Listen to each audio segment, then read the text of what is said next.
नमस्कार, स्वागत है आप सभी का। आप देख रहे हैं सुबह 9 बजे। मैं हूं प्रीति। शुरुआत हेडलाइंस के साथ। उत्तराखंड में बागी कांग्रेस विधायकों की अगुवाई करने वाले कृषि मंत्री हरक सिंह रावत बर्खास्त। कांग्रेस ने गैर बीजेपी सरकारों को अस्थिर करने का लगाया आरोप। हरीश रावत ने कहा, विश्वास प्रस्ताव लाए बीजेपी तो साबित करूंगा बहुमत।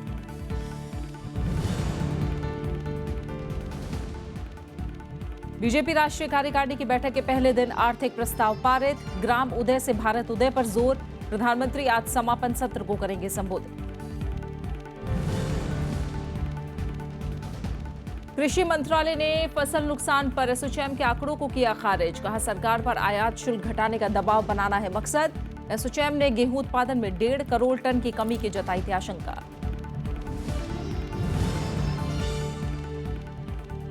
चुनाव आयोग ने राजनीतिक दलों से बातचीत में उठाया भड़काऊ भाषणों का मुद्दा। सभी दलों ने जताई सहमति।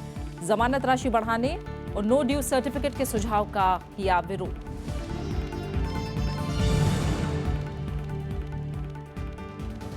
कोलकाता में कोहली के कमाल से जीता भारत। विश्व कप T20 में पाकिस्तान को 6 विकेट से दी मात। योगेश्वर दत्त को रियो ओलंपिक का टिकट।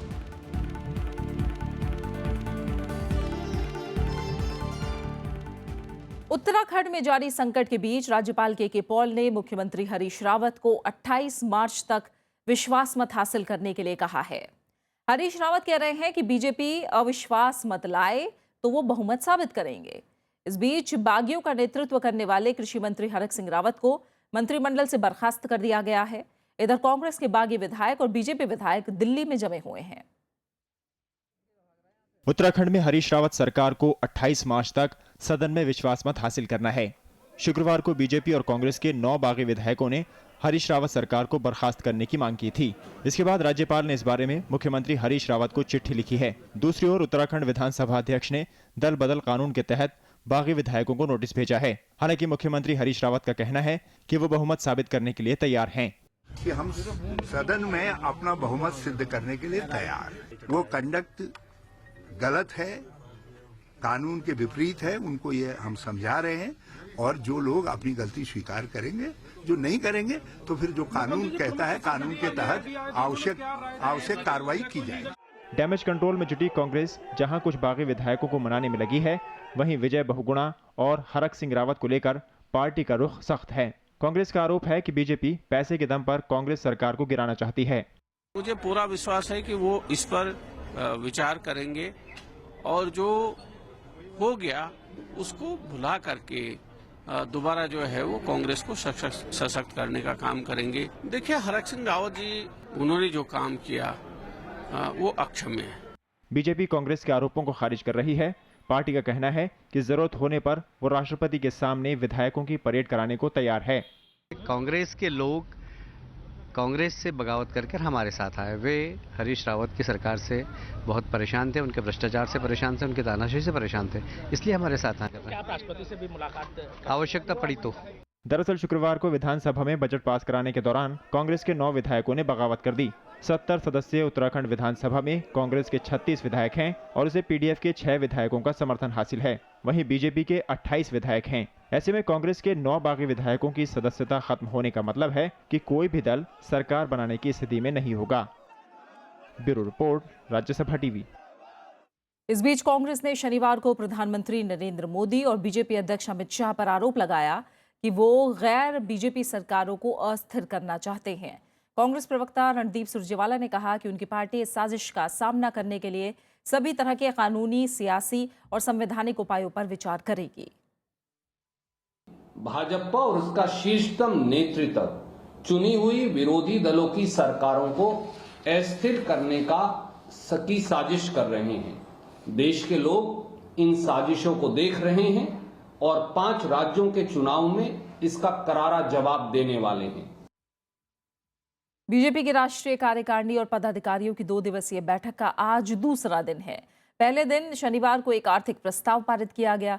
इस प्रस्ताव में केंद्र सरकार के बजट में ग्रामीण क्षेत्र के विकास पर जोर दिए जाने का प्रमुख रूप से उल्लेख है। बीजेपी ने दावा किया कि अब से पहले किसी सरकार ने बजट में ग्रामीण विकास के लिए इतनी बड़ी राशि का आवंटन नहीं किया। पार्टी अध्यक्ष अमित शाह ने नई फसल बीमा योजना का हवाला देते हुए किसानों के प्रति सरकार की प्रतिबद्धता को दोहराया। आर्थिक प्रस्ताव में दावा किया गया है कि कांग्रेस की सरकारें सिर्फ अपने लोगों को फायदा पहुंचाती थी, जबकि बीजेपी ने सच्चा पंचायती राज कायम किया है।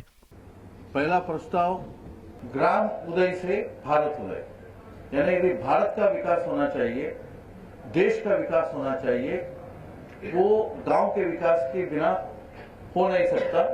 इसलिए पूरा इस बार का बजट का पूरा दिशा ग्रामीण विकास के बारे में रहा। बैठक के दौरान प्रधानमंत्री नरेंद्र मोदी ने पार्टी नेताओं और कार्यकर्ताओं से कहा कि वे सरकार की उपलब्धियों को लोगों तक पहुंचाएं। उन्होंने इस काम के लिए सोशल मीडिया के इस्तेमाल पर जोर दिया। बीजेपी अध्यक्ष अमित शाह ने कहा कि बीजेपी आलोचना का पूरा सम्मान करती है, लेकिन देश विरोधी गतिविधियों को बर्दाश्त नहीं किया जाएगा। पार्टी और सरकार की पूरी आलोचना का सम्मान करती है, लेकिन देश की आलोचना नहीं सही जाएगी। देश विरोधी गतिविधियों को अभिव्यक्ति की आजादी के नाम पर न्यायोचित नहीं कहा जा सकता। बैठक में देश के वर्तमान राजनीतिक हालात, संगठन की मजबूती और 5 राज्यों के विधानसभा चुनाव में पार्टी की रणनीति पर भी चर्चा हुई। प्रधानमंत्री नरेंद्र मोदी आज इस बैठक के समापन सत्र को संबोधित करेंगे। Bureau report, Rajya Sabha TV.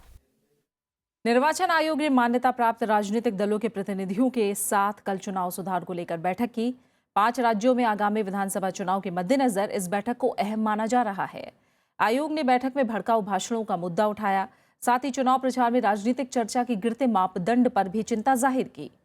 बंद कमरे में हुई बैठक में राजनीतिक पार्टियां इस बात पर सहमत हुईं कि इस मसले से निपटना होगा। हालांकि 6 नेशनल और 49 क्षेत्रीय पार्टियों में से ज्यादातर ने चुनाव लड़ने वाले उम्मीदवारों की तरफ से जमा की जाने वाली जमानत राशि बढ़ाने और सरकारी भवनों से संचालित पार्टियों से नो ड्यू सर्टिफिकेट मांगने के आयोग के सुझाव का विरोध किया।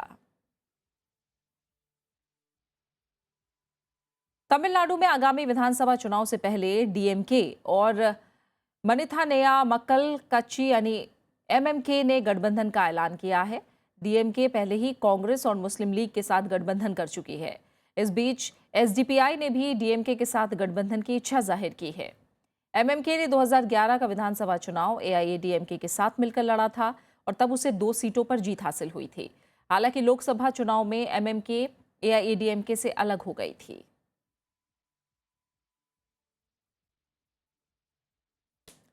वित्त मंत्री अरुण जेटली के आश्वासन के बाद 18 दिन से जारी आभूषण कारोबारियों की हड़ताल खत्म हो गई है। आभूषण कारोबारियों ने वित्त मंत्री अरुण जेटली से मुलाकात के बाद हड़ताल खत्म करने का फैसला किया। डीजीएफ के अध्यक्ष श्रीधर जीवी ने बताया कि वित्त मंत्री ने आश्वासन दिया है कि कोई इंस्पेक्टर राज नहीं होगा और इस बारे में अधिसूचना की उम्मीद की जा रही है।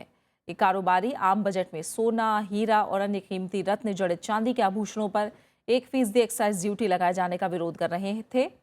इस वजह से 2 मार्च से ही देश में आभूषण कारोबारियों के प्रतिष्ठान बंद थे।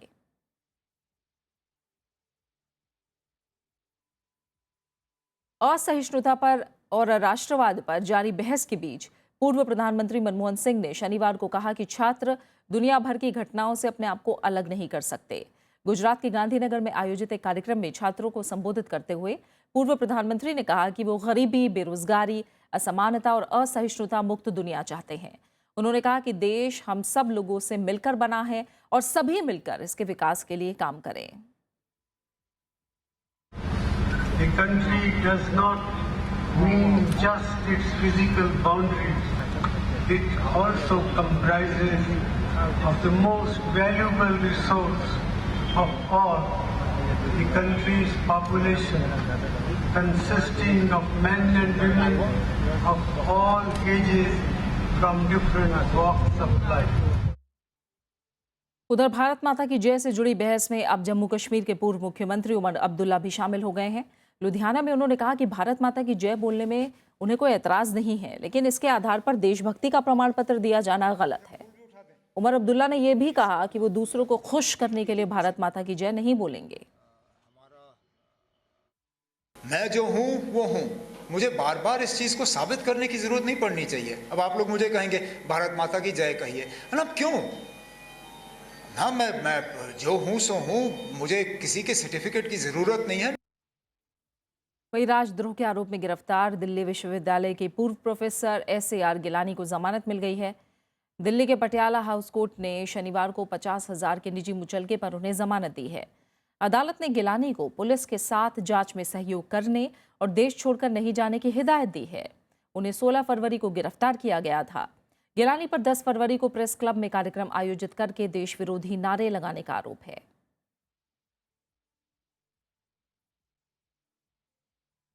प्रधानमंत्री नरेंद्र मोदी ने खेती को आधुनिक बनाने पर जोर देते हुए दूसरी हरित क्रांति की जरूरत बताई है। दिल्ली के IARI में कृषि उन्नति मेले की शुरुआत करते हुए उन्होंने किसानों की आय बढ़ाने के लिए सिंचाई के साथ ही नई तकनीक और आविष्कारों के इस्तेमाल की जरूरत बताई। दिल्ली में भारतीय कृषि अनुसंधान परिषद के परिसर में 3 दिन तक चलने वाले कृषि उन्नति मेले की शनिवार को शुरुआत हो गई। मेले का उद्घाटन करते हुए प्रधानमंत्री नरेंद्र मोदी ने किसानों की आय और ग्रामीण अर्थव्यवस्था को बढ़ावा देने पर जोर दिया। उन्होंने कहा कि दूसरी हरित क्रांति जल संसाधन के साथ विज्ञान, तकनीक और नए आविष्कारों पर निर्भर है और इसलिए दूसरी कृषि क्रांति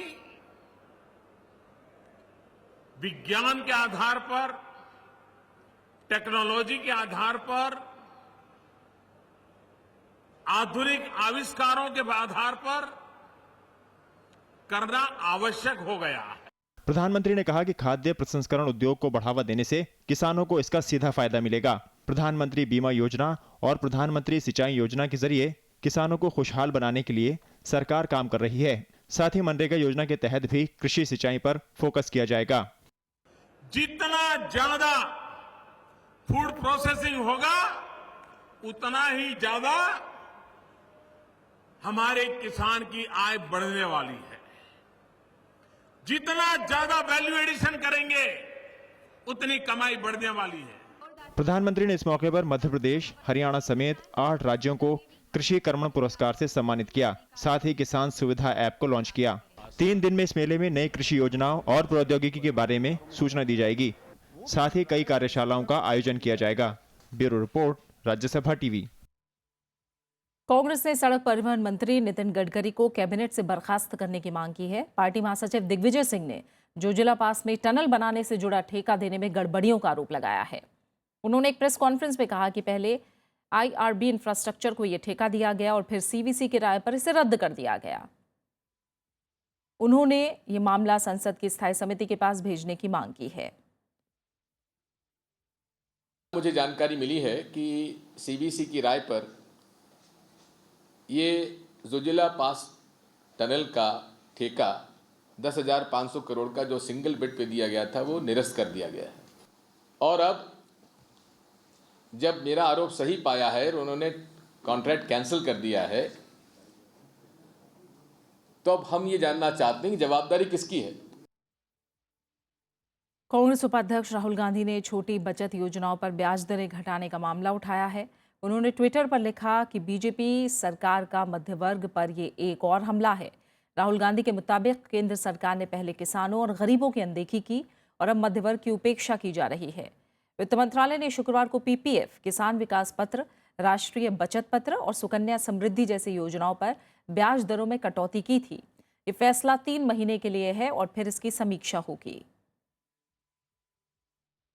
और फिलहाल रुक रहे हैं एक छोटे से ब्रेक के लिए।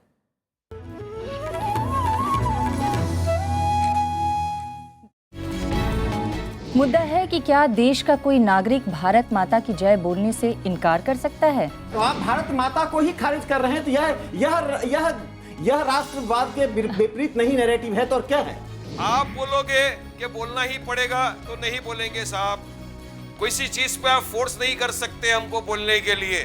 भारत माता की जय कौन कहलवाता है, इस पर दिक्कत होती है। कहने के लिए अधिकार है और ना कहने के लिए भी अधिकार है। तो मैं वो दिन देखना चाहूंगा जब हमारे प्रधानमंत्री PDP की चीफ मिनिस्टर महबूबा मुफ्ती जो बनेंगी अब, और उनके मंत्रियों से भारत माता की जय कश्मीर की सड़क पे बुलवाएंगे। कहा जाता है कि लोग जब रोटियां मांगे तो नारे दे दो उनको। आज की तारीख में मैं ये देख रहा हूँ, चाहे RSS की तरफ से चाहे BJP की तरफ से यही कोशिश की जा रही है। हिंदू सांप्रदायिक शक्तियां आग लगा रही हैं और मुस्लिम सांप्रदायिक शक्तियां उसमें घी डालने का काम कर रही हैं। देखिए सरोकार सिर्फ राज्यसभा टीवी पर।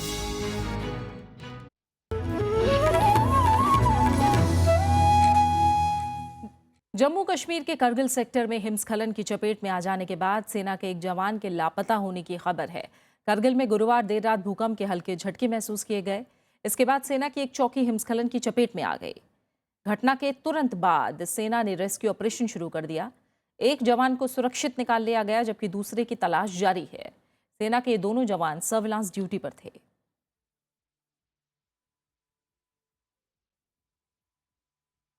झारखंड के लातेहार में 2 पशु व्यापारियों की हत्या के मामले में पुलिस ने 5 लोगों को गिरफ्तार किया है। गिरफ्तार लोगों में एक शख्स स्थानीय गौरक्षा समिति से जुड़ा है। शुक्रवार को राजधानी रांची से करीब 100 किलोमीटर दूर बालूमाथ के जंगल में 2 युवकों को कुछ लोगों ने बुरी तरह पीटा था। इसके बाद दोनों को पेड़ से लटकाकर फांसी दे दी गई। मारे गए दोनों युवक रिश्तेदार थे और मवेशियों का कारोबार करते थे। युवकों की हत्या के बाद इलाके में तनाव है। यहाँ गुस्साए लोगों ने पुलिस पर पथराव किया। भीड़ को नियंत्रित करने के लिए पुलिस को लाठीचार्ज और हवाई फायरिंग करनी पड़ी। झड़प में लातेहार के एसडीओ समेत 4 लोग जख्मी हुए हैं। तनाव के बाद इलाके में धारा 144 लगा दी गई है। उपराष्ट्रपति मोहम्मद हामिद अंसारी ने संपादक और संपादकीय की गिरती गरिमा को लेकर चिंता जताई है। शनिवार को राज्यसभा टीवी की तरफ से आयोजित एक सेमिनार में उन्होंने कहा कि अभी भी देर नहीं हुई है और अब तक हुई क्षति की भरपाई की जा सकती है। इस सेमिनार में कई वरिष्ठ संपादकों ने भी अपनी राय रखी। आज के मीडिया में संपादकों की भूमिका को लेकर राज्यसभा टीवी ने एक विशेष सेमिनार का आयोजन किया। इस मौके पर उपराष्ट्रपति मोहम्मद हामिद अंसारी ने ज्यादातर संपादकों की भूमिका पर उठ रहे सवालों को लेकर अपनी राय रखी। उन्होंने कहा कि संपादकों को अपना काम निष्पक्ष होकर करना चाहिए। Trust is at the heart of the relationship that a news medium has with its readers. The content carried has to be proof of this precious relationship. The editor has to be an independent observer of power. This independence is a cornerstone of reliability. उपराष्ट्रपति ने कहा कि social media संपादकों के सामने एक नई चुनौती है। उन्होंने संपादकों को बदलते डिजिटल युग में नए प्रयोग अपनाने की सलाह दी। We have seen some recent examples where prominent editors of well-known print dailies have moved completely to a digital medium in order to preserve their space and independence. With the digital divide in India narrowing, this might provide us a way out for the editors. We have already seen this happen in the United States, where as the news and readers both moved to the digital medium, so did the editors. Seminar में वरिष्ठ संपादक S निहाल सिंह ने पत्रकारिता के सुनहरे दिनों को याद किया। In our days, younger days, print was king. But now it is a totally different situation because you have television, and especially several private channels, and they have, we've had our glorious days as editors, and we are seeing a diminishing role for the editorial sections in various media organizations. वरिष्ठ संपादक और पूर्व राज्यसभा सदस्य HK. दुआ ने मजबूत लोकतंत्र के लिए ईमानदार पत्रकारिता की वकालत की। If you are not with us, you are against us. Now that kind of atmosphere is totally, I would say, abhorrent, and editors will have to find ways how to tackle that situation, keeping the freedom intact.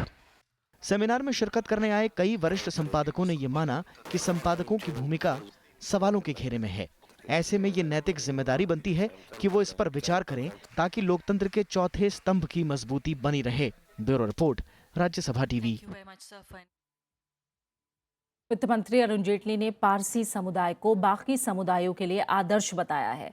Parsi समुदाय के लिए आयोजित एक खास कार्यक्रम के दौरान उन्होंने ये बात कही। इस कार्यक्रम का आयोजन अल्पसंख्यक मामलों के मंत्रालय और संस्कृति मंत्रालय ने मिलकर किया है।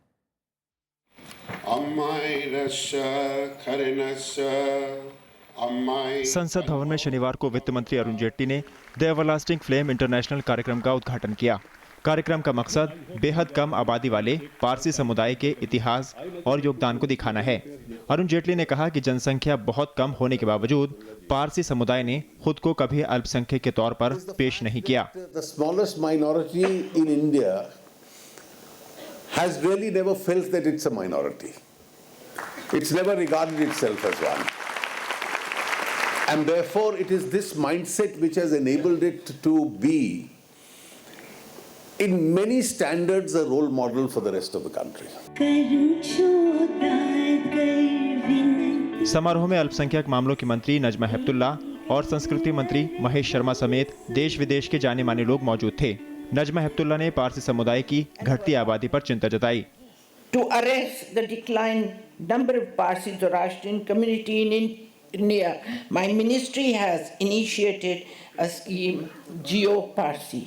All my life, I've been working to keep the population less. But in case of the Parsis, I say, please have more children. Delhi के राष्ट्रीय संग्रहालय में पारसी समुदाय के इतिहास, आस्था और परंपराओं को लेकर प्रदर्शनी का भी आयोजन किया गया है। ये कार्यक्रम दूसरे शहरों में भी आयोजित किए जाएंगे। नवविक्रम सिंह, राज्यसभा टीवी। और अंतर्राष्ट्रीय सूफी कॉन्फ्रेंस का आज आखिरी दिन है। इससे पहले सम्मेलन के तीसरे दिन विश्व में मौजूदा आतंकवाद के संकट से कैसे निपटा जाए, इस पर चर्चा की गई। दुनिया भर से आए सूफी विद्वानों ने सूफी लिटरेचर और शिक्षा को पाठ्यक्रम में शामिल करने की वकालत की। अंतर्राष्ट्रीय सूफी कॉन्फ्रेंस में इस्लामिक विद्वानों ने आतंकवाद की तमाम शक्लों से निपटने के लिए शनिवार को अपनी अपनी राय पेश की। इनका मानना है कि स्कूलों, कॉलेजों और विश्वविद्यालयों के जरिए हम सूफी तालीमात को आम कर सकते हैं। ज़रूरी है कि स्कूल में, कॉलेज में, यूनिवर्सिटीज़ से भी इस सूफीज़म को जो है एक सूफ़ी चेयर कायम किया जाए, जिसके ज़रिए सूफ़ी तालीमात आम हों। स्टूडेंट्स के ज़रिए जब स्टूडेंट्स तक पहुंचेगी तो वो अपनी औलादों को वो चीज़ सिखाएगी। सूफी विद्वानों का ये भी मानना है कि विश्व के जिन देशों में सूफीवाद है वहाँ शांति है और जो सूफीवाद से भटक गए हैं वहाँ कट्टरता है। विश्व के जिन देशों में सूफीवाद है वहाँ शांति है और जहाँ सूफीवाद से लोग भटक गए हैं कट्टरवाद की तरफ, वहाँ अशांति है। तो उन्होंने देखा कि अगर भारत में भी एकता और शांति को बरकरार रखना है और कहीं न कहीं अलगतावादी ताकतों को रोकना है तो सूफीवाद को बढ़ाना ह्यूमैनिटी के लिए, मानवता के लिए भी ये बहुत ज़रूरी है। 4 दिन के सूफी कॉन्फ्रेंस का उद्घाटन प्रधानमंत्री नरेंद्र मोदी ने किया था। कॉन्फ्रेंस में दुनिया के 200 विदेशी सूफी मामलों के जानकार और विद्वानों के अलावा भारत की सभी छोटी बड़ी खानकाहों और मज़ारों के प्रमुख हिस्सा ले रहे हैं। आज़ाद हिंदुस्तान में पहली बार 4 दिवसीय अंतर्राष्ट्रीय सूफी कॉन्फ्रेंस का आयोजन हुआ। इसमें दुनिया भर से सूफिया इकराम ने आतंकवाद के खिलाफ खुलकर अपनी राय रखी। उन्होंने कहा कि सिर्फ सूफी तालीम और लिटरेचर के ज़रिए ही आतंकवाद और दहशतगर्दी को नेस्त नाबूद किया जा सकता है। कैमरामैन जितेंद्र के साथ मोहम्मद फातेह टीपू, राज्यसभा टीवी, दिल्ली। केंद्रीय कृषि मंत्री राधा मोहन सिंह ने देश में इस साल गेहूं का उत्पादन 1.5 करोड़ टन कम होने संबंधी एसोचैम की रिपोर्ट के बारे में कहा है कि ये खबर पूरी तरह गलत है। उन्होंने कहा कि इस बारे में सरकार को गेहूं पर आयात शुल्क घटाने के लिए मजबूर करने के लिए ऐसा किया जा रहा है। एसोचैम ने गेहूं उत्पादन में 1.5 करोड़ टन की कमी की आशंका जताई थी।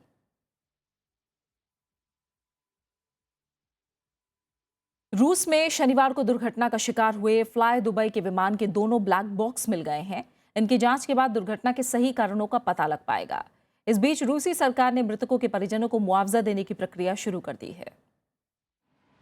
ब्लैक बॉक्स मिलने के बाद रोस्टोव ऑन डॉन एयरपोर्ट पर दुर्घटनाग्रस्त हुए फ्लाई दुबई के विमान हादसे की वजह पता लगने के आसार बढ़ गए हैं।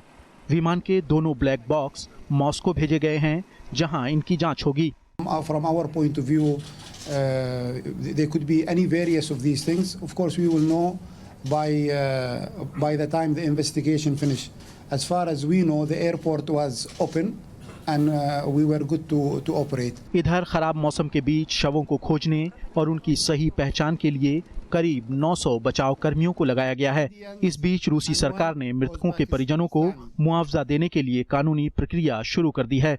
Погодные условия, следовательно, продолжается осмотр места происшествия, в ходе которого изымаются останки тел. इस हादसे में 2 भारतीय समेत 62 लोग मारे गए थे। माना जा रहा है कि खराब विजिबिलिटी की वजह से ये हादसा हुआ। ये विमान लैंडिंग के वक्त रनवे से आगे निकल गया था। इसके बाद विमान में आग लग गई थी। Bureau report, Rajya Sabha TV. बात क्रिकेट की। वर्ल्ड टी20 में पाकिस्तान पर भारत की जीत का सिलसिला जारी है। कोलकाता में खेले गए मुकाबले में भारत ने पाकिस्तान को 6 विकेट से हरा दिया। भारत की जीत में विराट कोहली का अहम योगदान रहा। 37 गेंदों पर 55 रन बनाकर कोहली नॉट आउट रहे। जीत के लिए 119 रनों के लक्ष्य का पीछा करते हुए भारत ने 15.5 ओवरों में 4 विकेट पर लक्ष्य हासिल कर लिया। बारिश की वजह से बाधित मैच में पाकिस्तान ने पहले बल्लेबाजी करते हुए निर्धारित 18 ओवरों में 5 विकेट पर 118 रन बनाए थे। कप्तान MS धोनी 9 गेंदों पर 13 रन बनाकर नाबाद रहे। इससे पहले युवराज ने 23 गेंदों पर 24 रनों की पारी खेली। बारिश के कारण मैच देर से शुरू हुआ और मैच को 18-18 ओवरों का कर दिया गया। भारत के कप्तान महेंद्र सिंह धोनी ने टॉस जीतकर पहले फील्डिंग करने का फैसला किया था।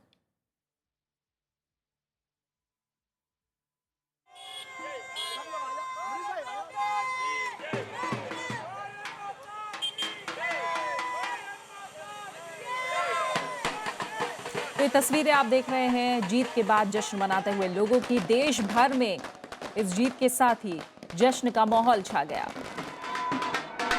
और कोने कोने से देश के इस तरह की तस्वीरें सामने आई। मुरादाबाद और कानपुर की 2 तस्वीरें इस समय आप देख सकते हैं। भारत के स्टार पहलवान योगेश्वर दत्त ने रियो ओलंपिक के लिए क्वालिफाई कर लिया है। कजाकिस्तान में एशियाई ओलंपिक क्वालिफिकेशन टूर्नामेंट में 65 किलोग्राम के फाइनल में पहुंचकर उन्होंने रियो ओलंपिक का टिकट पक्का कर लिया। योगेश्वर रियो ओलंपिक के लिए क्वालिफाई करने वाले भारत के दूसरे पहलवान हैं।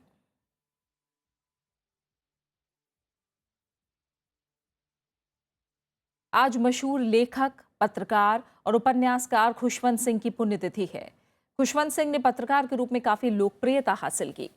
अखबारों में उनका कॉलम ना काहू से दोस्ती ना काहू से बैर बेहद मशहूर हुआ। ट्रेन टू पाकिस्तान नाम के उपन्यास से उन्होंने शोहरत की बुलंदियों को छुआ। उन्होंने भारत सरकार के विदेश मंत्रालय में भी काम किया। साथ ही 1980 से 1986 के बीच राज्यसभा के मनोनीत सदस्य भी रहे। उन्हें 1974 में पद्म भूषण और 2007 में पद्म विभूषण से सम्मानित किया गया। मैं कभी गुरुद्वारे नहीं जाता, मैं कभी पूजा पाठ नहीं करता। मैं उसको वक्त ज़ाया करने समझता हूँ, पूजा पाठ को। पर जिसे कहते हैं ना सेंस ऑफ बिलोंगिंग, वो मेरे में बहुत है कि मैं सिख हूँ, पैदा सिख हूँ, घराने में हुआ हूँ और I have a sense of belonging to the Sikh community. Khushwant Singh पर आप हमारा विशेष कार्यक्रम उनकी नज़र उनका शहर देख सकते हैं आज दोपहर 1 बजे। और अब आखिर में हेडलाइंस पर एक नजर। उत्तराखंड में बाकी कांग्रेस विधायकों की अगुवाई करने वाले कृषि मंत्री हरक सिंह रावत बर्खास्त। कांग्रेस ने गैर बीजेपी सरकारों को अस्थिर करने का लगाया आरोप। हरीश रावत ने कहा, विश्वास प्रस्ताव लाए बीजेपी तो साबित करूंगा बहुमत। बीजेपी राष्ट्रीय कार्यकारिणी की बैठक के पहले दिन आर्थिक प्रस्ताव पारित। ग्राम उदय से भारत उदय पर जोर। प्रधानमंत्री आज समापन सत्र को करेंगे संबोधित। कृषि मंत्रालय ने फसल नुकसान पर एसोचैम की आंकड़ों को किया खारिज। कहा, सरकार पर आयात शुल्क घटाने का दबाव बनाना है मकसद। एसोचैम ने गेहूं उत्पादन में 1.5 करोड़ टन की कमी की जताई थी आशंका।